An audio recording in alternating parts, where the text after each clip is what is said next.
Olá, meu nome é Kátia Bruno e este é o canal Audiobooks Metanoia, onde você transforma a sua mentalidade através da leitura dos livros. E nós estamos lendo o livro A Isca de Satanás, de John Bevere. Aproveitando, quero pedir para você que ainda não é inscrito nesse canal, que se inscreva, não esquece de deixar o seu like e compartilhar esse áudio com pelo menos 3 pessoas. Se inscrever não custa nada e você nos ajuda a compartilhar conhecimento, transformação de vida, transformação de mentalidade.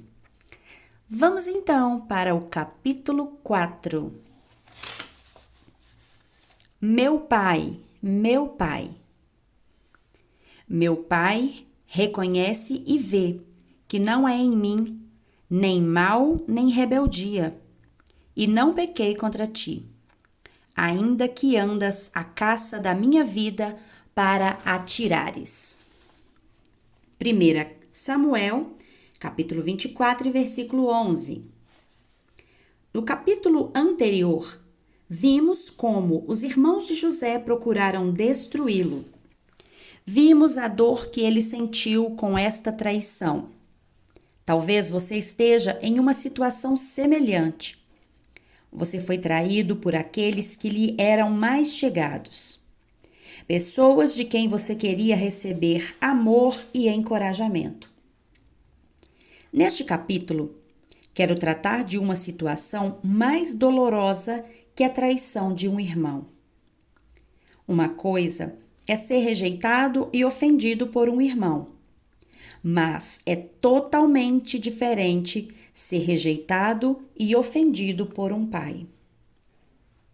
Quando falo de pais, não me refiro a um pai biológico, mas a qualquer líder que Deus coloque sobre nós. Essas são as pessoas que pensamos que nos amariam, nos alimentariam e cuidariam de nós. Uma relação de amor e ódio. Para examinarmos o exemplo de um pai que traiu, vamos ver o relacionamento entre o rei Saul e Davi. Leia os capítulos 16 a 31 do livro de 1 Samuel, onde contém toda a história.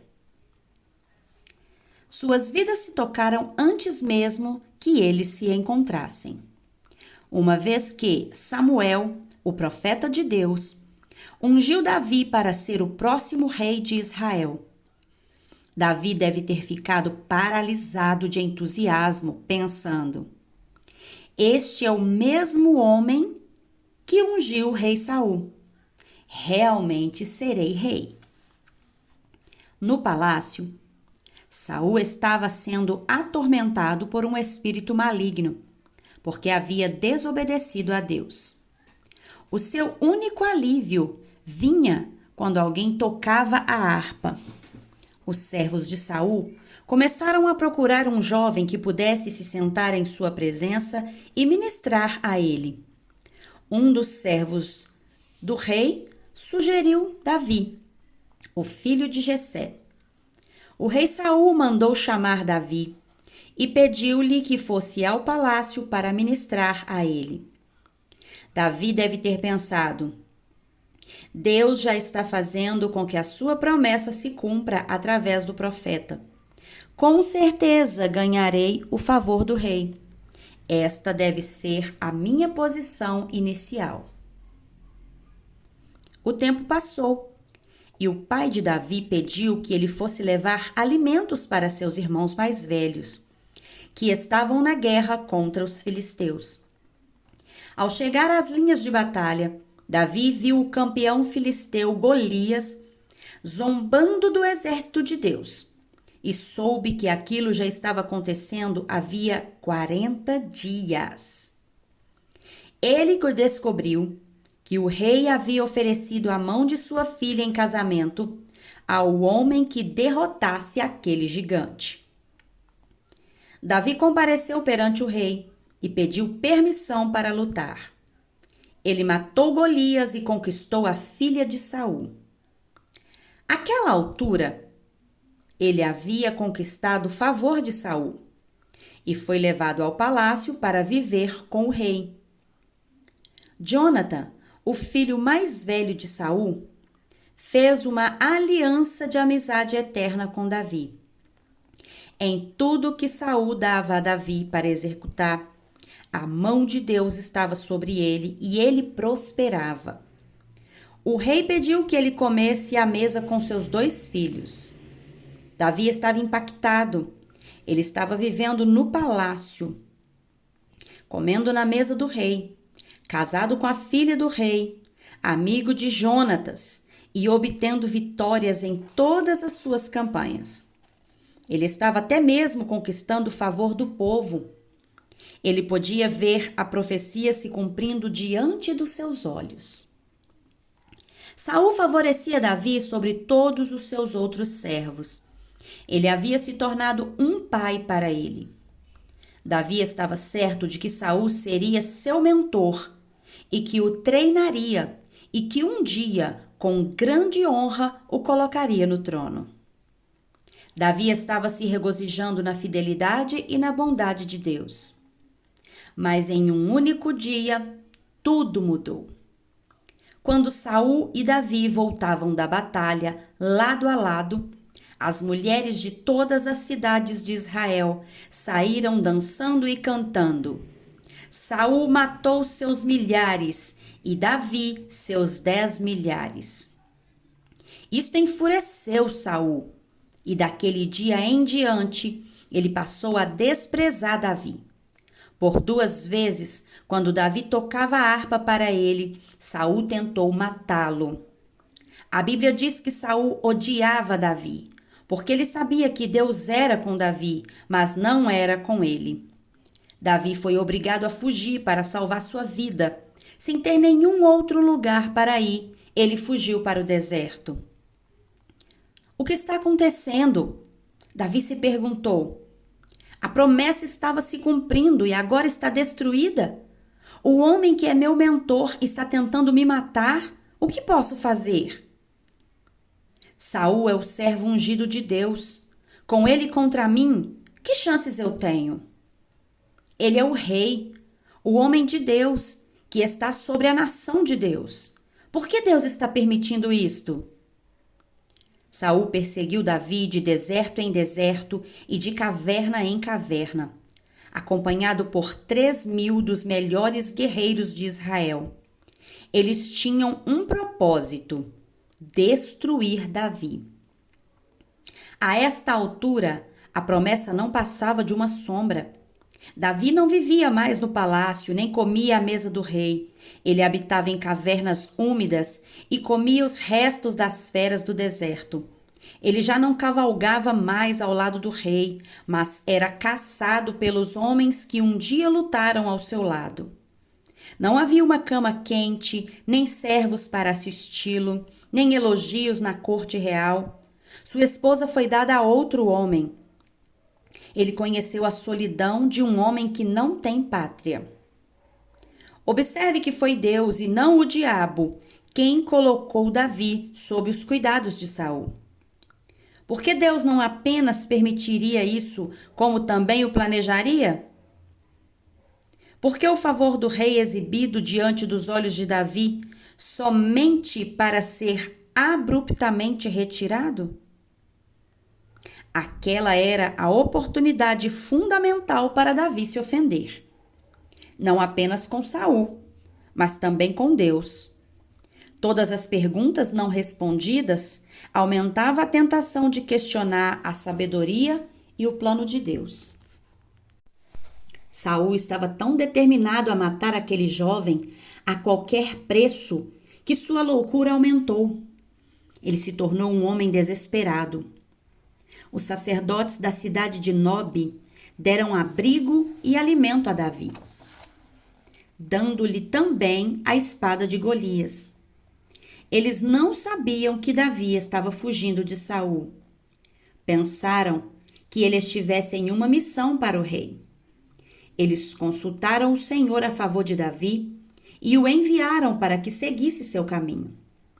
Quando Saul descobriu isso, ficou furioso. Ele matou 85 sacerdotes inocentes do Senhor e passou toda a cidade de Nobe à espada. Todos os homens, mulheres, crianças e bebês de colo, vacas, jumentos e ovelhas. Ele executou contra eles, os inocentes, o julgamento que deveria ser executado contra os amalequitas. Ele era um assassino. Como Deus pôde um dia colocar o seu espírito sobre tal homem? A certa altura, Saul soube que Davi estava no deserto de En-Gedi e enviou 3.000 guerreiros atrás dele. Durante a jornada, eles pararam para descansar na entrada de uma caverna, sem saber que Davi se escondia nos fundos dela. Saul retirou a sua capa e deixou-a de lado. Davi silenciosamente esgueirou-se de seu esconderijo, cortou um pedaço da capa deixada de lado e saiu sem ser notado. Depois que Saul saiu da caverna, Davi prostrou-se até o chão e clamou por ele. Olha, pois, meu pai, vê aqui a orla do teu manto na minha mão. Reconhece e vê que não há em mim nem mal nem rebeldia, e não pequei contra ti, ainda que andas à caça da minha vida para me tirares. 1 Samuel 24:11. O clamor de Davi a Saul foi: meu pai, meu pai. Falando claramente, ele estava dizendo: veja o meu coração, seja um pai para mim. Preciso de um líder para me treinar e não para me destruir. Até quando Saul estava tentando matá-lo, o coração de Davi ainda ardia de esperança. Onde estão os pais? Vi este clamor em inúmeros homens e mulheres no corpo de Cristo. A maioria deles é composta de jovens que têm um forte chamado de Deus sobre suas vidas. Eles clamam por um pai, por um homem para discipulá-los, amá-los, apoiá-los e encorajá-los. É por isso que Deus disse que ele, entre aspas, converteria o coração dos pais, líderes, aos filhos, o povo, e o coração dos filhos aos pais, para que ele não viesse e ferisse a terra com maldição. Malaquias 4:6, com acréscimos do autor. Muitos de nossos países perderam seus pais. Entre parênteses, pais, líderes ou ministros, nos anos 40 e 50. E hoje, o nosso estado está piorando. Não diferentemente de Saul, muitos líderes em nossos lares, em nossas empresas e em nossas igrejas estão mais preocupados com os seus objetivos do que com a sua descendência. Por causa desta atitude, esses líderes veem o povo de Deus como recursos para servir a sua visão, em vez de verem a visão como o veículo para servir ao povo. O sucesso da visão não justifica os custos das vidas feridas e das pessoas destruídas. A justiça, a misericórdia, a integridade e o amor são comprometidos em nome do sucesso. As decisões se baseiam em dinheiro, números e resultados. Isto abre a porta para um tratamento como o que Davi recebeu. Afinal, Saul tinha um reino para proteger. Esse tipo de tratamento é aceitável na mente dos líderes porque eles estão em busca da propagação do evangelho. Quantos líderes eliminaram os homens que estavam abaixo deles por causa da desconfiança? Por que os líderes têm desconfiança? Porque eles não estão servindo a Deus. Eles estão servindo a uma visão, como Saul. Eles estão inseguros no seu chamado. E isso gera ciúmes e orgulho. Eles reconhecem qualidades nas pessoas que sabem que são de Deus e estão dispostos a usar essas pessoas desde que isso lhes traga algum benefício. Saul desfrutou do sucesso de Davi até que ele o viu como uma ameaça para ele. Ele então destituiu Davi e procurava um motivo para destruí-lo. Conversei com inúmeros homens e mulheres jovens que clamavam por alguém a quem prestar contas. Eles queriam estar submissos a um líder que os discipulasse. Eles se sentiam isolados e sós. Estavam em busca de alguém que fosse um pai para eles. Mas Deus permitiu que eles passassem por rejeição, porque queria fazer com eles o que havia feito com Davi. Ouça cuidadosamente o que o Espírito está dizendo. Davi estava preocupado por Saul acreditar que ele era rebelde e mau. Davi deve ter sondado seu coração dizendo: onde foi que eu errei? Como o coração de Saul se voltou contra mim tão depressa? Foi por isso que ele clamou. Alguns disseram que eu te matasse. Porém eu disse não. Apenas cortei a ponta do teu manto para que tu pudesses saber e ver que não há nenhum mal em mim, nem rebelião. 1 Samuel 24:11. Davi pensou que se ele pudesse provar o seu amor por Saul, Saul restauraria o seu favor por ele e a profecia se cumpriria. As pessoas que foram rejeitadas por um pai ou por um líder tendem a colocar toda a culpa sobre si mesmas. Elas ficam aprisionadas por pensamentos atormentados do tipo: o que eu fiz? Meu coração era impuro? Elas às vezes se perguntam: quem voltou o coração do meu líder contra mim?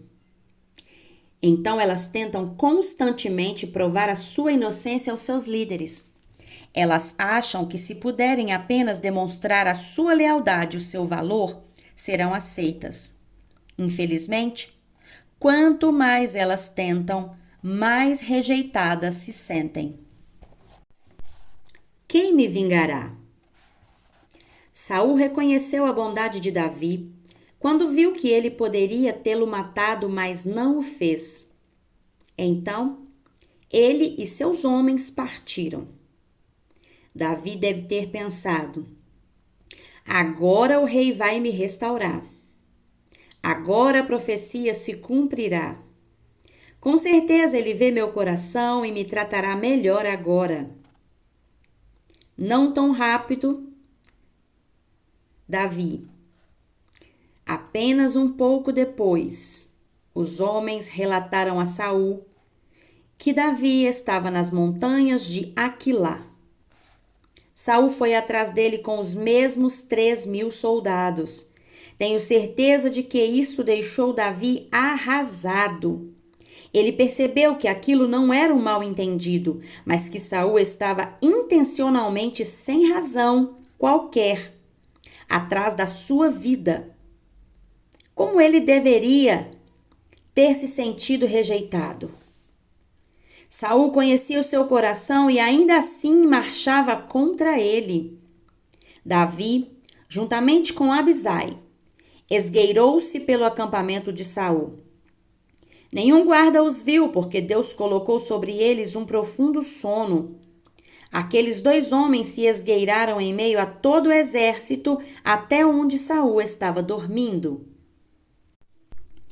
Abisai implorou a Davi: Deus te entregou hoje nas mãos o teu inimigo. Deixa-me, pois, agora encravá-lo com a lança ao chão de um só golpe. Não será preciso o segundo. 1 Samuel 26:8. Abisai tinha boas razões para achar que Davi devia permitir que ele matasse Saul.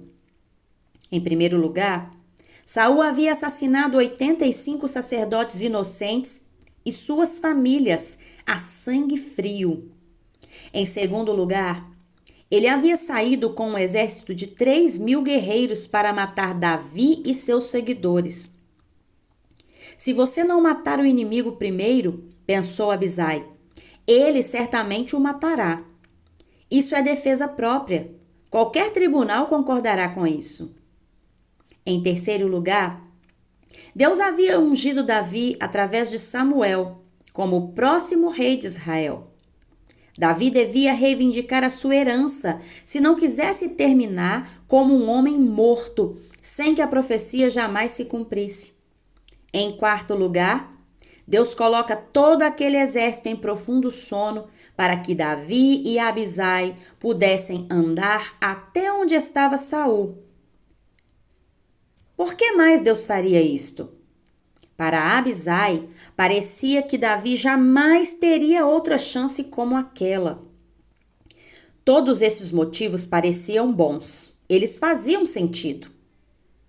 Davi estava recebendo o encorajamento de outro irmão.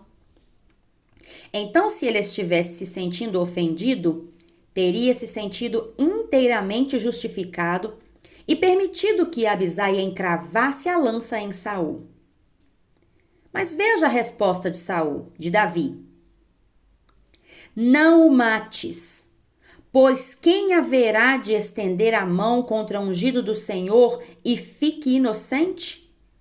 Tão certo como vive o Senhor, este o ferirá, ou seu dia chegará em que morra, ou em que, em descendo a batalha, seja morto.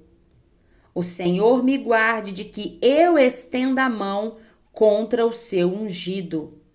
1 Samuel 26, versículos 9 ao 11, com ênfase do autor. Davi não mataria Saul, muito embora Saul tivesse assassinado pessoas inocentes e quisesse assassinar Davi também. Davi não quis se vingar, mas entregou tudo nas mãos de Deus. Naturalmente, teria sido mais fácil pôr um fim em tudo ali mesmo.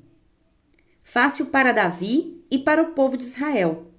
Ele sabia que a nação era como um rebanho de ovelhas sem pastor. Ele sabia que um lobo estava roubando-os para satisfazer os seus desejos egoístas. Era difícil para ele não se defender. Mas provavelmente era mais difícil não libertar o povo que ele amava das mãos de um rei louco.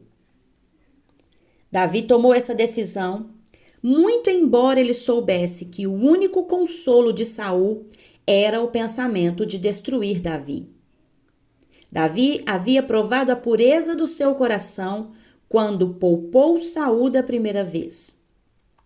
Mas mesmo quando teve uma segunda chance de matá-lo, não quis tocar nele. Saul era o ungido do Senhor, e Davi deixou a questão nas mãos de Deus para que ele a julgasse. Quantas pessoas hoje têm um coração como o de Davi? Não matamos mais com espadas físicas, mas destruímos uns aos outros como uma espada de outro tipo, a língua. Provérbios 18, 21 diz: a morte e a vida estão no poder da língua. Igrejas e famílias se dividem, casamentos são destruídos e o amor morre, esmagado por uma ofensiva de palavras desferidas em meio à dor e à frustração. Ofendido pelos amigos, pela família e pelos líderes. Acertamos o alvo com palavras afiadas pela amargura e pela ira. Embora os fatos possam ser verdadeiros e precisos, a motivação é impura. Provérbios 6, versículo 16 ao 19 diz que semear a discórdia ou a separação entre irmãos é abominável ao Senhor. Quando repetimos alguma coisa com a intenção de separar ou prejudicar relacionamentos ou reputações, embora seja verdade, ainda assim é uma afronta a Deus. Deus está me usando para expor os pecados do meu líder? Durante 7 anos, servi em tempo integral no Ministério de Apoio e Pastoreio de Jovens. Antes que Deus liberasse minha esposa e eu para o nosso atual ministério. Quando era pastor de jovens, havia um homem que não gostava de mim nem da mensagem que eu pregava. Normalmente, aquilo não me incomodava, mas aquele homem estava em posição de autoridade sobre mim. Eu acreditava que Deus havia me dito para trazer uma palavra de pureza e ousadia para os jovens. E o filho dele fazia parte do meu grupo.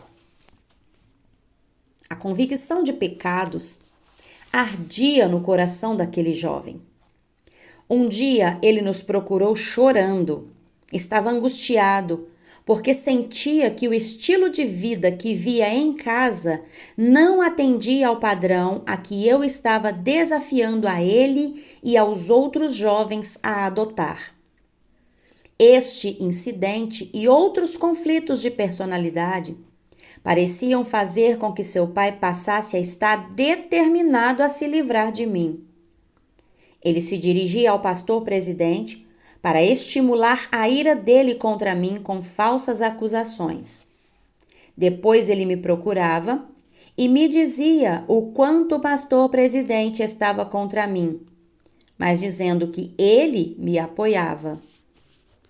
Havia diversas correspondências reprovadoras que circulavam pela equipe. Nenhuma delas tinha o meu nome, mas elas me identificavam de outras formas. Ele sorria para mim, mas a sua intenção era destruir-me. Diversos membros do grupo jovem diziam que haviam ouvido que eu seria demitido. O filho desse homem espalhava tais notícias não de forma maliciosa, mas apenas porque estava repetindo o que havia ouvido em casa.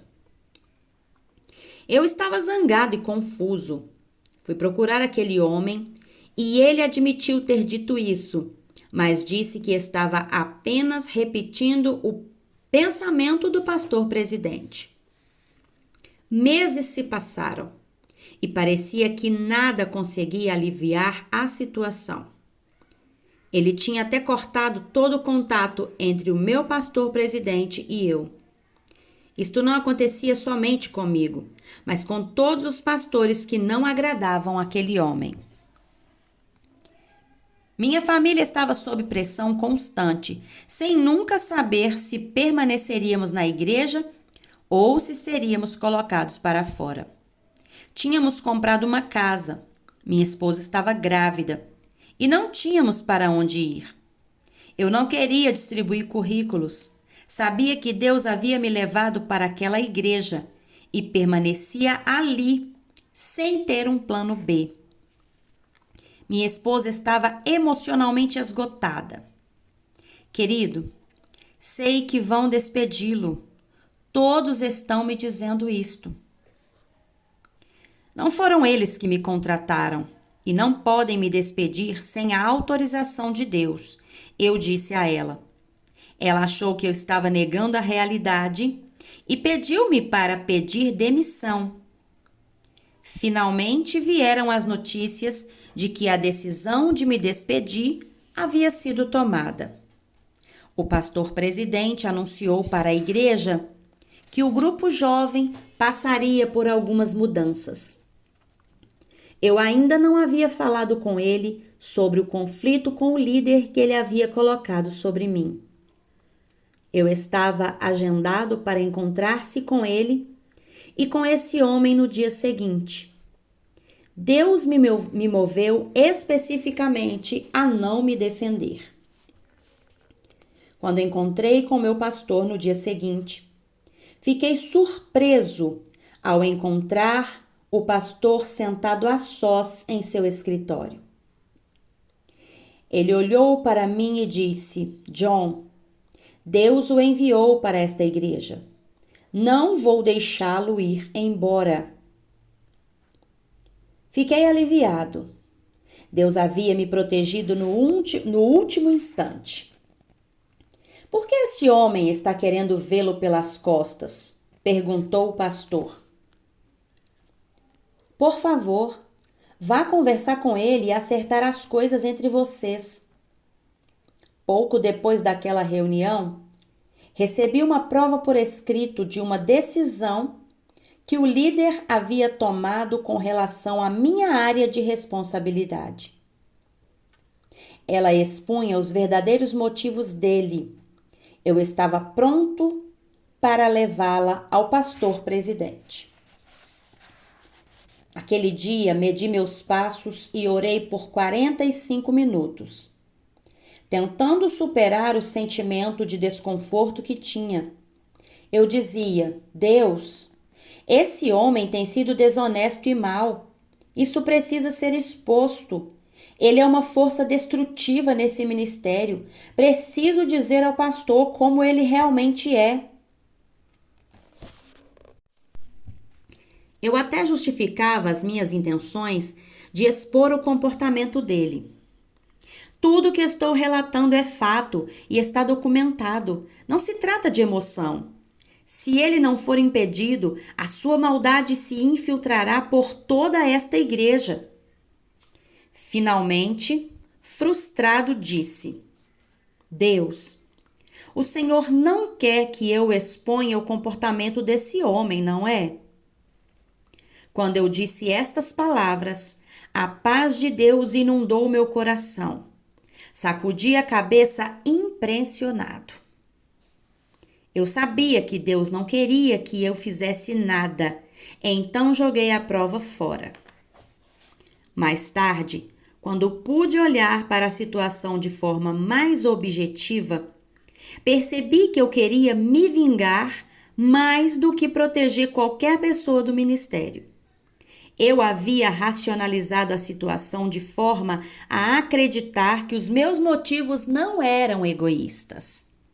O tempo passou e um dia, quando eu estava orando fora da igreja antes do horário de culto, o homem entrou de carro no estacionamento da igreja.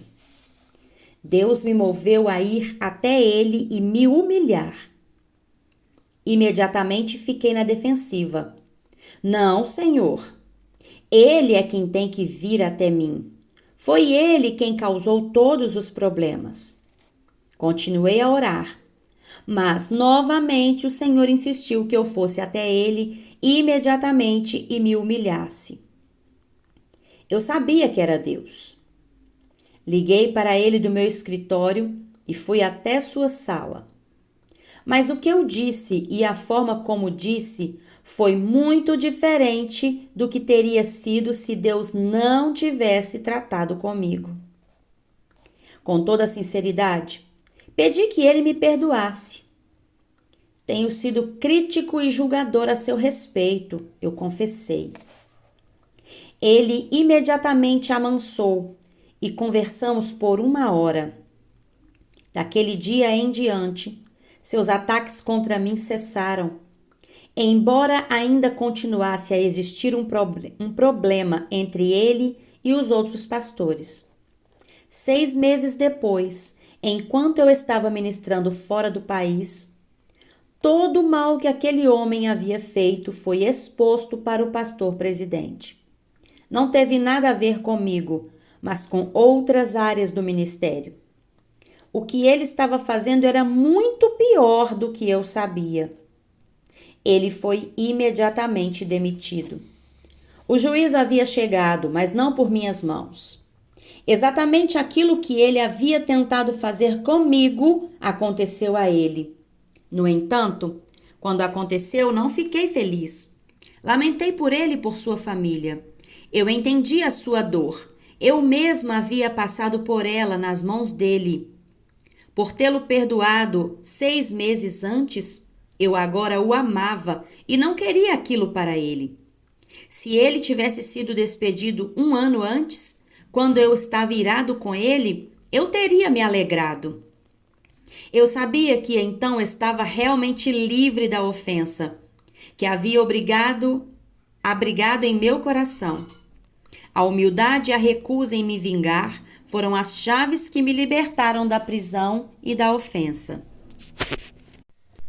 Um ano depois, eu o vi em um aeroporto. Fui inundado pelo amor de Deus. Corri até onde ele estava e abracei-o. Fiquei sinceramente feliz quando ele me disse que as coisas iam bem com ele. Se eu nunca tivesse ido até ele e me humilhado meses antes em seu escritório, eu não teria podido olhá-lo nos olhos naquele dia no aeroporto. Vários anos se passaram desde que o vi, mas só sinto amor e um desejo sincero de vê-lo dentro da vontade de Deus. Davi foi sábio quando decidiu deixar que Deus fosse o juiz de Saul. Você pergunta: quem Deus usou para julgar Saul, o seu servo? Os filisteus. Saul, juntamente com seus filhos, morreram lutando contra eles. Quando as notícias chegaram a Davi, ele não comemorou. Ele chorou. O homem que havia matado Saul foi contar o que acontecera a Davi, gabando-se de ter matado seu inimigo. Ele esperava que esta notícia fizesse com que ele ganhasse o favor de Davi, mas teve o efeito oposto. Como não temeste estender a mão para matares o ungido do Senhor? Perguntou Davi. Ele ordenou que o homem fosse executado. 2 Samuel, capítulo 1, versos 14 e 15. Então Davi compôs uma canção para o povo de Judá cantar em honra a Davi, em honra a Saul e a seus filhos. Ele pediu que o povo não proclamasse nas ruas da cidade da Filístia para que o inimigo não se alegrasse. Ele proclamou que não haveria chuva nem colheita no local onde Saul havia sido morto. Convocou todo Israel para chorar sobre Saul. Este não é o coração de um homem ofendido. Um homem ofendido teria dito: "Ah, ele teve o que merecia." Davi foi ainda mais longe. Ele não matou a semente remanescente da casa de Saul. Em vez disso, demonstrou bondade para com eles. Deu terras e alimentos a eles e garantiu a um de seus descendentes um assento à mesa do rei. Isto lhe soa como uma atitude de um homem ofendido? Embora Davi tivesse sido rejeitado por aquele que deveria ter sido um pai para ele, ele permaneceu leal mesmo após a morte de Saul. É fácil ser leal a um líder ou a um pai que o ama, mas e quanto a alguém que está determinado a destruí-lo? Você quer ser um homem ou uma mulher segundo o coração de Deus? Ou quer procurar se vingar? Eu espero que esse áudio tenha abençoado a sua vida, assim como toda a leitura desse livro. E quero pedir novamente para você que ainda não é inscrita nesse canal, para você se inscrever e compartilhar os áudios desse livro, porque com certeza vai ajudar muitas pessoas a entenderem que a ofensa, ela simplesmente prejudica. A ofensa é um pecado contra Deus, que atrapalha as bênçãos de Deus sobre as nossas vidas. Que Deus abençoe a sua vida grandemente. E até o próximo áudio.